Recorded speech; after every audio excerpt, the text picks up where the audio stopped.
اليوم أكلتنا من التراث الفلسطيني مسخن فلسطيني، أكلة كتير خفيفة على المعدة. عندي شرحات دجاج مخلية من العظم، أنا نقعتها بمي وحطيت خل وملح صخري. نقعتهم شي تقريبا ساعة، وبعدين غسلتهم وحطيتهم بطنجرة مع مي ونزلت المطيبات، ورق غار وقرفة وهيل. هلأ هون عم شوفهم استووا بعد تقريبا نص ساعة، لقيتهم تمام استووا.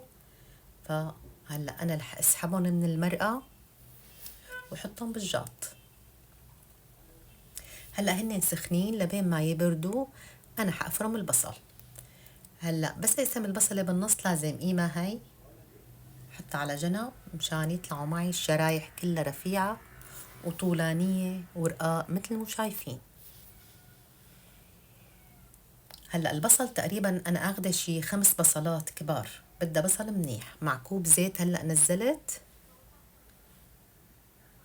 وبحركهم، وحطيت رشة ملح وغطيتهم على نار هادية. هلأ بوقت لبين ما يستوي البصل أنا هون رح نسل الدجاج لقطع طولانية رفيعة مثل مو شايفين تماما. هلأ استوى البصل، دبل على نار هادية مو على نار قوية. هلأ نزلت قطع الدجاج، 3 معالق سماق،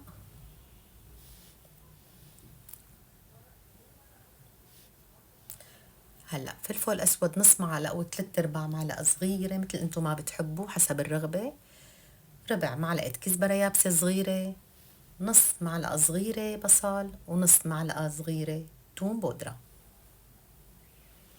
هلأ بحركهم وبخليهم شوي على النار كرمال يتسبكوا. أنا هون لقيت ملحة شوي ناقص فرجعت طفت الملح.